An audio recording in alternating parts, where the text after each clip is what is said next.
हरियाणा में फिर से कोरोना की एंट्री हुई है। फरीदाबाद में, गुरुग्राम में 2 मरीज कोरोना के मिले हैं और रोहतक पीजीआई को अलर्ट मोड पर रखा गया है। कोरोना को लेकर सभी तैयारियां पूरी कर ली गई है। कोरोना मरीजों के लिए 10 बेड रिजर्व किए गए। कोविड के सैंपलिंग की भी व्यवस्था की गई जरूरत पड़ने पर, और जो बेड की संख्या है वो बढ़ा दी जाएगी। अगर जरूरत पड़ी तो बेड की संख्या बढ़ाई जाएगी। बहरहाल कोविड के सैंपलिंग की भी व्यवस्था की जा रही है। कोरोना मरीज के लिए 10 बेड रिजर्व किए गए हैं। हरियाणा में एक बार फिर से कोरोना की एंट्री हो गई, जहां फरीदाबाद में 1 मामला तो गुरुग्राम में 2 मरीज कोविड पॉजिटिव के मिले हैं। रोहतक पीजीआई को अलर्ट मोड पर रखा गया है, क्योंकि अब भारत में अगर बात करें कोविड मरीजों की जो संख्या है वो बढ़ती हुई नजर आ रही है।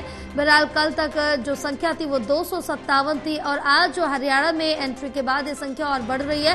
बहरहाल फरीदाबाद में 1 है, गुरुग्राम में 2 मरीज जो मिले हैं कोविड पॉजिटिव। रोहतक पीजीआई को अलर्ट मोड पर रखा गया। कोरोना को लेकर सभी तैयारियां समय पूरी कर ली गई हैं। बड़ी जानकारी आप तक पहुंचा रहे। कोरोना मरीजों के लिए 10 बेड रिजर्व किए गए।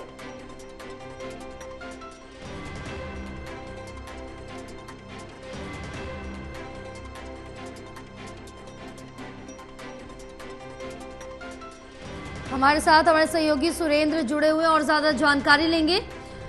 सुरेंद्र, क्या कुछ अपडेट मिल पा रही है कोविड मरीजों को लेकर, क्योंकि हरियाणा में भी संख्या बढ़ने लगी है? जी देखिए, जिस तरह से महाराष्ट्र के बाद हरियाणा में भी जो कोविड के जो मामले सामने आ रहे हैं, जिस तरह से गुड़गांव में 2 और फरीदाबाद में कोरोना का मरीज मिला है, उसके बाद जो है प्रदेश का सबसे बड़ा जो पीजीआई है उसमें भी अब अलर्ट मोड पे है और वहाँ पर तैयारियां पूरी कर दी गई हैं।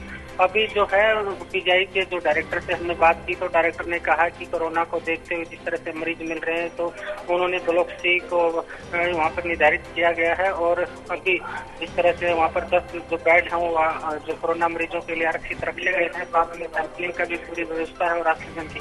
जैसे जैसे मरीजों की संख्या बढ़ती जाएगी, बेडों की संख्या बढ़ती जाएगी। और उन्होंने बताया कि 1200 बेड ऑक्सीजन के हमारे पास उपलब्ध है। लोगों को भी इसमें पैनिक होने की जरूरत नहीं है। उन्होंने ये भी सलाह दी कि सावधानी करते। ठीक है, बिल्कुल सुरेंद्र। और लेकिन इस बीच अगर हॉस्पिटल की और बात करें तो वहां पर कैसी व्यवस्थाएं देखने को मिल रही है? किस तरह से बेड, किस तरह से जो अलग अलग वार्ड है वो बनाए गए, कोविड के लिए कितने वार्ड रिजर्व किए गए हैं? जी बिल्कुल, कोरोना पीजीआई रोहतक में जो कोरोना के लिए जो है ब्लॉक सी है, जो वो उसको स्पेशल वार्ड भी घोषित किया गया है। और अगर केस और ज्यादा बढ़ेंगे तो ट्रामा सेंटर के यहाँ पर कोविड के लिए स्पेशल हॉस्पिटल यहाँ पर बनाया जाता है। तो कहीं न कहीं ऑक्सीजन हो या दवाइयाँ हो, सैंपलिंग के बाद हो, यहाँ पर वो डॉक्टर पूरी तैयारी किए हुए हैं। बिल्कुल सुरेंद्र, तमाम जानकारी साझा करने के लिए बहुत शुक्रिया आपका।